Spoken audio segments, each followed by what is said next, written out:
close off the season. To close off the season with the two towering musicians of Liszt and Bruckner, who at the end of the 19th century were kings of the roost. Yeah, Liszt and Bruckner are very interesting. I mean, very contrasting people, both extremely Catholic, especially Liszt at the end of his life, Bruckner all his life. Both big admirers of Richard Wagner, both.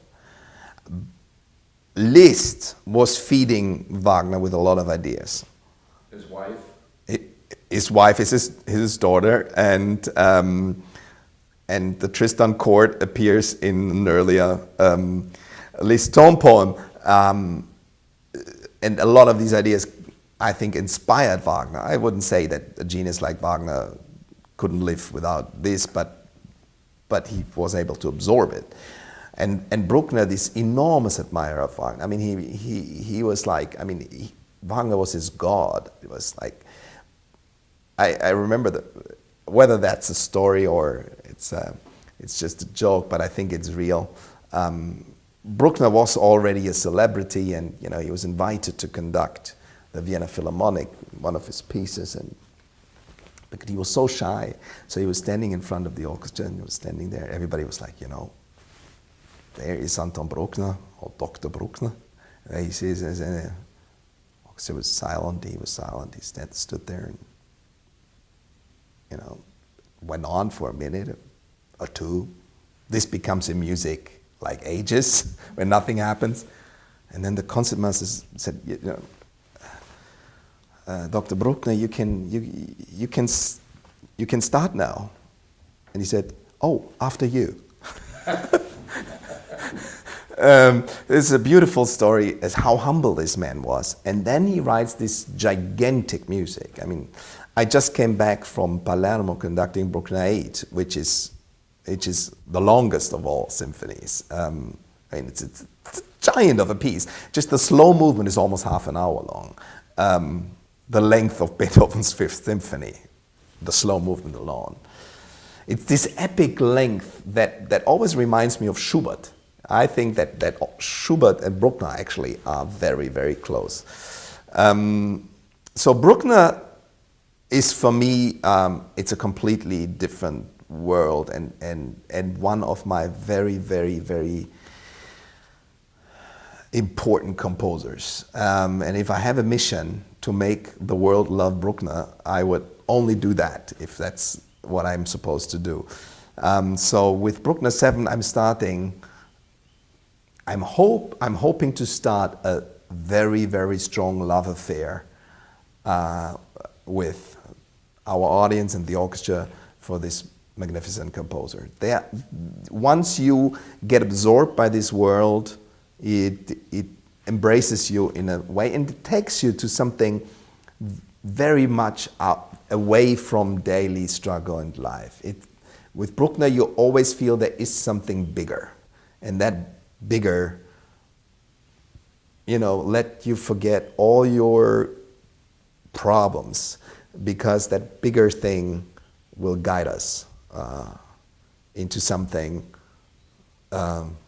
even grander. And I think Bruckner is so pure, has such a purity, and he doesn't do anything to show off, never.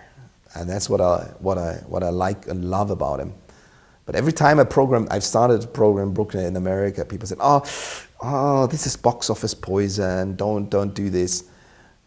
And I said, how many Bruckner symphonies did you play? Well, not in the last 20 years, so here you come with your box office poison. You never tried it. I think Bruckner will be one of San Antonio's favorite composers. And the end of the Ninth Symphony, the last movement, has to be so reflective of his life, and it's the apotheosis of... Thank you. Saying there is a last movement. The question is, with the Ninth Symphony, it's an unfinished piece. So, do you regard the last movement, third movement, as a last movement, or because he sketched the finale? And actually, just a week ago, I think, or 10 days ago, Berlin Phil presented the reconstruction of the finale, so the whole Ninth Symphony, Interestingly enough, the finale of the Ninth Symphony, he actually wrote, I think, 150 bars are completely finished, which is in Bruckner terms not so much. 150 bars, that is just, you know. But it is a lot because it sets up a lot of material, much more than Beethoven's 10th Symphony or the sketches to Schubert's unfinished scherzo or something. Or Mahler's 10th.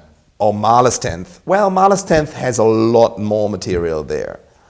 I don't believe in this reconstruction so much, but this is an interesting thing. You know, when Bruckner died on his deathbed, he had the manuscript of the Ninth Symphony finale next to his bed because he was still working on it. But everybody who came to his deathbed took a page, as you know. So a lot of things disappeared, and it took, you know, it's archaeology to bring it all back together, and they did a quite interesting job in reconstructing it. Well, thank you, Maestro, for allowing us to come into your home. May I say something? Sorry about Sure. this program. I'm raving about Bruckner, but it all comes to at the end of the day this Liszt concerto. But more important, Olga Scheps, who is the soloist for this program. I mean, she's like the hottest young pianist on earth. You're gonna love her. And what a wild piece. A wild piece, and if you see Raphael Madonna, which is very much what Bruckner likes. There's this one Raphael Madonna in the museum in Vienna that is my favorite one, and that is what Olga Scheps looked like. She plays the piano better, though, I think, than a Madonna would ever do. Well, thank you again. Thank you very much.